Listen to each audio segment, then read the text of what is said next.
ਅੱਛਾ ਜੀ, ਮੈਂ ਕਈ ਵਾਰੀ ਆ ਵੀਡੀਓ ਵੇਖੀ ਹੈ ਤੇ ਲੋਕੀ ਕਮੈਂਟ ਕਰ ਰਹੇ ਹੁੰਦੇ ਨੇ ਥੱਲੇ ਕਿ ਇਹ ਕੀ ਚੀਜ਼ ਹੈ, ਇਹ ਕਿਉਂ ਐਵੇਂ ਕਰਨ ਡਏ ਨੇ। ਤੇ ਅੱਜ ਮੈਂ ਤੁਹਾਨੂੰ ਇਹਦੇ ਬਾਰੇ 'ਚ ਹੀ ਮਾਲੂਮਾਤ ਦਾਂਗਾ। ਇਟਲੀ ਦਾ ਸ਼ਹਿਰ ਹੈ ਮਿਲਾਨ। ਇਹ ਸਾਰੀ ਦੁਨੀਆ ਦੇ ਵਿੱਚ ਫੈਸ਼ਨ ਲਈ ਤੇ ਆਰਟ ਲਈ ਬੜਾ ਮਸ਼ਹੂਰ ਹੈ ਤੇ ਇਹਦੀ ਇੱਕ ਵੱਡੀ ਨਿਸ਼ਾਨੀ ਹੈ ਕਿ ਉੱਥੇ ਇੱਕ ਬਹੁਤ ਵੱਡਾ ਕਲੀਸਾ ਹੈ ਜਿਹਦਾ ਨਾਮ ਹੈ ਡਿਊਮਿਓ। ਉਹਦੇ ਨਾਲ ਹੀ ਇੱਕ ਬੜੀ ਤਾਰੀਖੀ ਸ਼ਾਪਿੰਗ ਗੈਲਰੀ ਹੈ ਜਿਹਨੂੰ ਕਹਿੰਦੇ ਨੇ ਵਿਟੋਰੀਓ ਇਮੈਨੂਅਲ 2। ਉਸ ਫਰਸ਼ ਦੀ ਗੈਲਰੀ ਦੇ ਉੱਤੇ ਇੱਕ ਢੱਗੇ ਦਾ ਮੋਜ਼ੈਕ ਬਣਿਆ ਹੈ। ਮੋਜ਼ੈਕ ਮਤਲਬ ਇੱਕ ਤਸਵੀਰ ਬਣੀ ਹੈ, ਜਿਵੇਂ ਛੋਟੇ-ਛੋਟੇ ਪੱਥਰ ਜਦੋਂ ਇਕੱਠੇ ਕਰਕੇ ਤੇ ਕੋਈ ਤਸਵੀਰ ਬਣਾਉਂਦੇ ਨੇ ਨਾ, ਉਹਨੂੰ ਕਹਿੰਦੇ ਨੇ ਮੋਜ਼ੈਕ ਸਟਾਈਲ।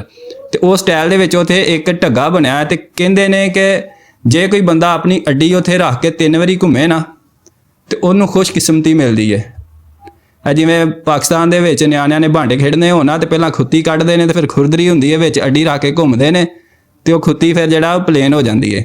ਅੱਛਾ, ਤੇ ਇਹਦੇ 'ਚ ਇੱਕ ਹੋਰ ਬੜੀ ਇੰਟਰਸਟਿੰਗ ਗੱਲ ਹੈ ਕਿ ਉਹ ਖੁੱਤੀ ਬਣੀ ਉਹ ਜਿਹੜਾ ਮਖਸੂਸ ਮੁਕਾਮ ਹੁੰਦਾ ਨਾ ਢੱਗੇ ਦਾ, ਉਹਦੇ ਤੇ ਉਹ ਬਣੀ ਹੈ। ਤੇ ਲੋਕ ਫਿਰ ਮੁਖਤਲਿਫ ਨਜ਼ਰੀਆਤ ਨਾਲ ਜਾਂਦੇ ਨੇ। ਕੋਈ ਵਾਕਈ ਸਮਝਦੇ ਨੇ ਕਿ ਸ਼ਾਇਦ ਖੁਸ਼ਕਿਸਮਤੀ ਮਿਲੇਗੀ ਤੇ ਕੋਈ ਬਸ ਵੈਸੇ ਹੀ ਟੂਰਿਸਟ ਜਾਂਦੇ ਨੇ ਤੇ ਇੰਜੋਏ ਕਰਨ ਵਾਸਤੇ ਉੱਥੇ ਸੈਲਫੀਆਂ ਲੈਂਦੇ ਨੇ, ਤਸਵੀਰਾਂ ਬਣਾਉਂਦੇ ਨੇ। ਤੁਹਾਡੇ 'ਚੋਂ ਵੀ ਅਗਰ ਕੋਈ ਬੰਦਾ ਉੱਥੇ ਜਾਂਦਾ ਹੈ ਤੇ ਉੱਥੇ ਲਾਜ਼ਮੀ ਜਾ ਕੇ ਵੇਖਿਆ ਜੇ। ਠੀਕ ਹੈ ਜੀ, ਵੀਡੀਓ ਮੁਕੰਮਲ ਹੋਈ। ਅੱਲਾ ਹਾਫਿਜ਼।